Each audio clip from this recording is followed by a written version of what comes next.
Muy buenos días. Me identifico, soy el máster Elis Norberto Núñez Roca, docente de la Universidad de Guayaquil. Primeramente agradeciendo a la Corporación López Valencia por invitarme a este análisis profundo acerca del tema de alimentación, donde son vulnerados los derechos y garantías y el interés superior del niño, que goza dentro de la Constitución, en su artículo 44, 45, artículo 11 del Código de la Niñez y Adolescencia. Cuando son vulnerados sus derechos y garantías constitucionales y el interés superior del niño, existe un mecanismo ahora que le permite la ley para que no sigan violentándose este tipo de acción, que un niño goce del alimento, que un niño goce de la protección, como tipificados están dentro del Código de la Niñez y Adolescencia. Hoy en día hemos logrado identificar de que existe una irresponsabilidad muy grande de muchos padres de familia como madres de familia, logrando identificar que no solamente el padre es que tiene que tener la potestad, que no solamente el padre es el que tiene que tener la responsabilidad y que no solamente el padre es el que tiene que luchar por la alimentación de sus hijos.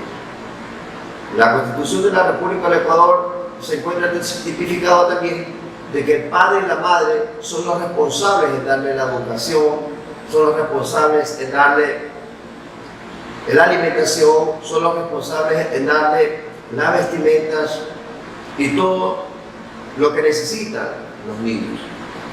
Inclusive en el área del hogar, que no se encuentren afectados psicológicamente, verbalmente, inclusive dentro de la alimentación.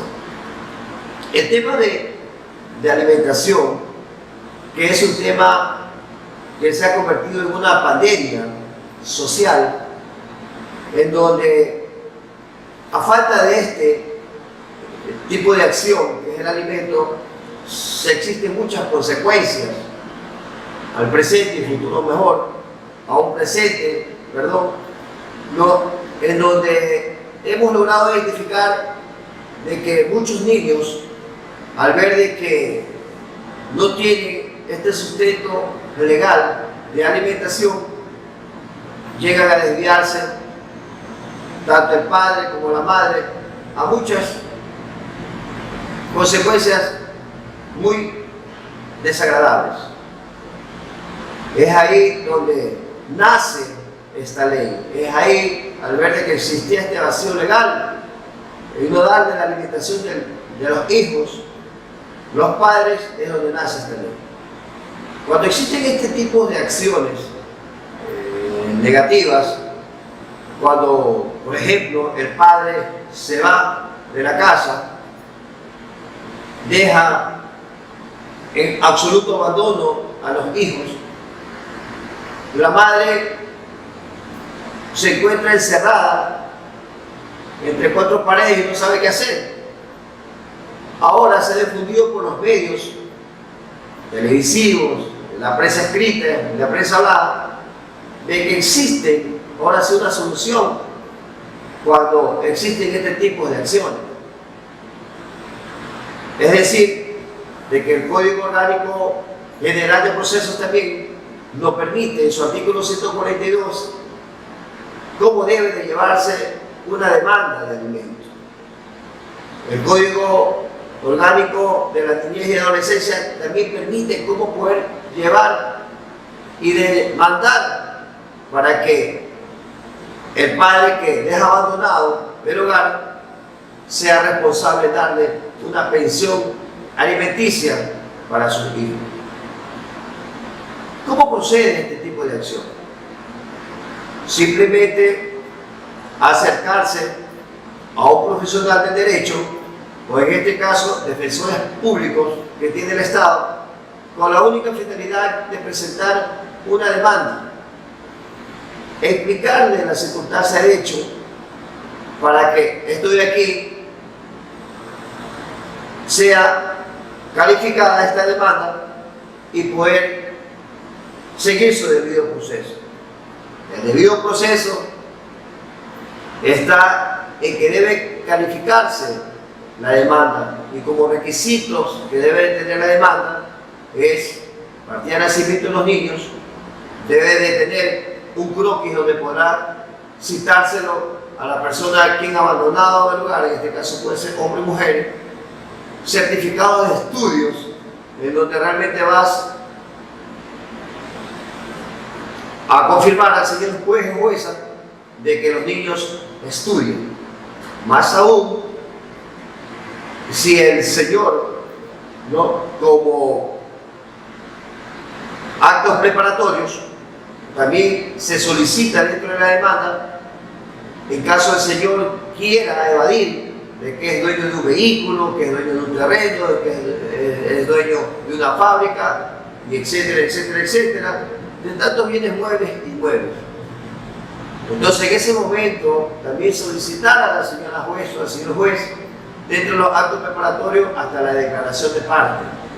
La declaración de parte es muy importante, porque ahí es donde la señora jueza, el señor juez va a decirle al demandado o demandada de que está sujeto, ¿no?, a poder decir la verdad. Cuántos bienes muebles e inmuebles tiene y cuántos son sus ingresos, para que el niño realmente reciba una mensualidad justa y honesta. Los hijos.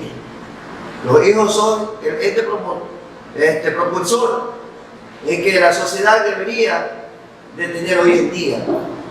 Sin más acabar y lograr identificar de que la demanda también es un punto muy importante donde vamos a ver la responsabilidad de la otra persona.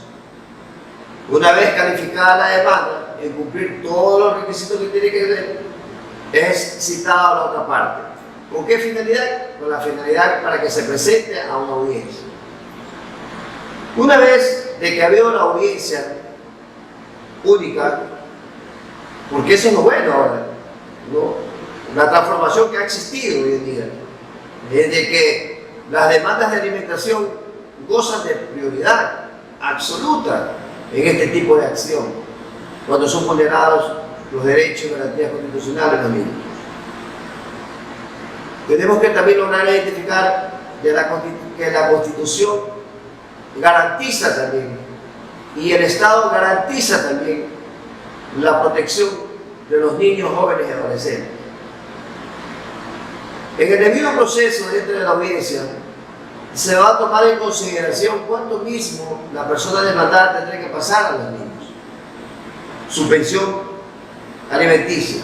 Pero hay que lograr también identificar de que hay algo muy importante, que cuando la persona demandada no cumple, también procede la boleta de apremio, como tipificado está en su artículo 137 del Código Orgánico General del Proceso, que es el COGEN.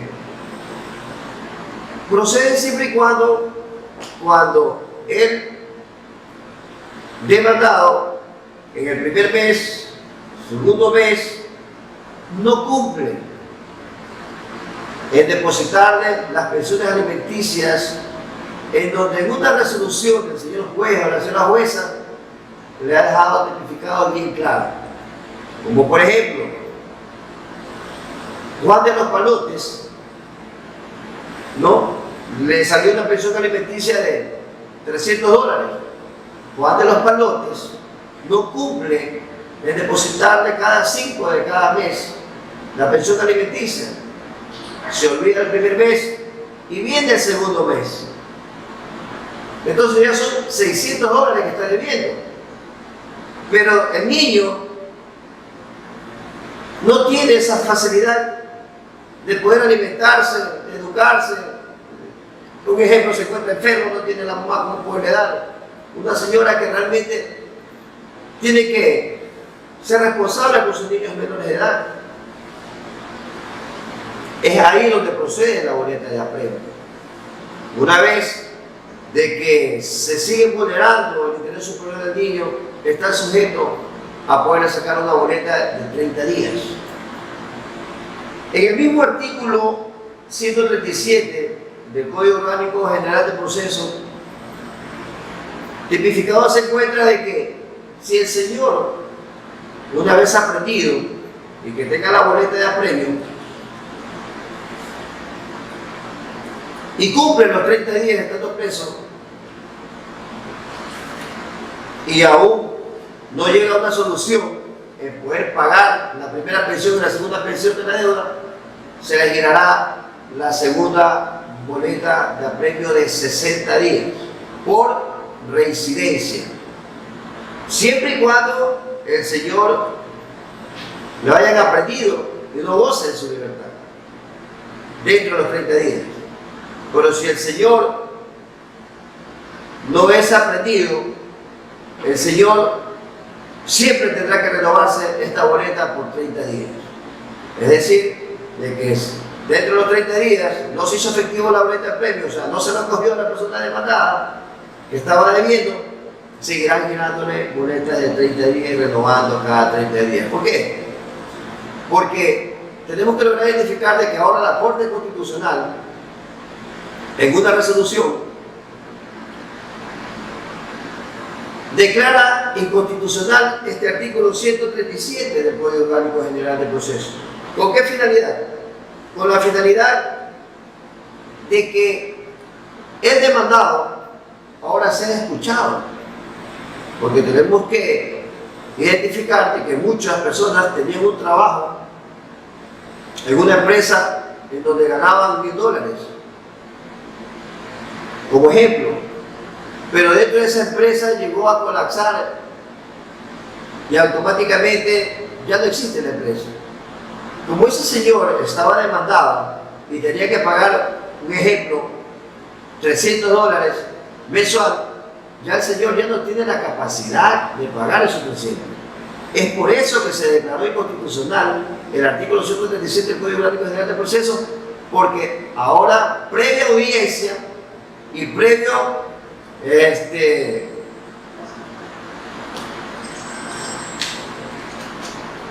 audiencia y previo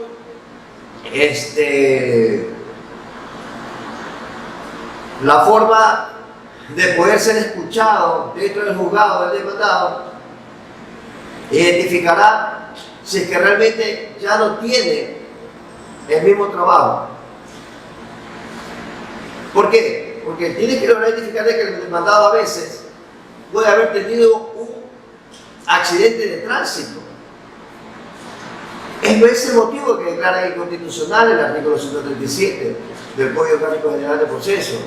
O la persona por su edad tuvo una enfermedad y se encuentra discapacitado. O como por ejemplo también la persona por su edad ya no tiene la facultad hasta ni de trabajar, o puede tener una enfermedad y efecto contagiosa, que solamente trabaja para sus propias enfermedades. Ese es el motivo de que declararon la inconstitucionalidad de este artículo 137 del Código Orgánico General de Proceso. Para que sea escuchado, el demandador, siempre y cuando presente también propuestas de pago en caso no tengan las acciones que acabamos de decir. Tenemos que también pensar un poco más de que ahora los juzgados de la niñez y adolescencia, previa audiencia, es escuchada a la persona demandada antes de que se gire la boleta de apremio.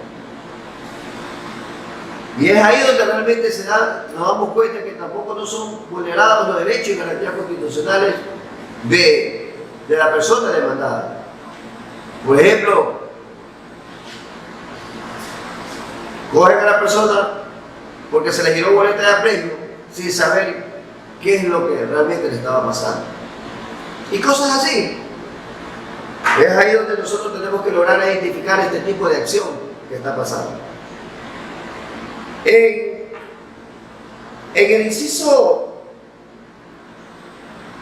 En el artículo 136 habla acerca del procedimiento de las boletas de apremio.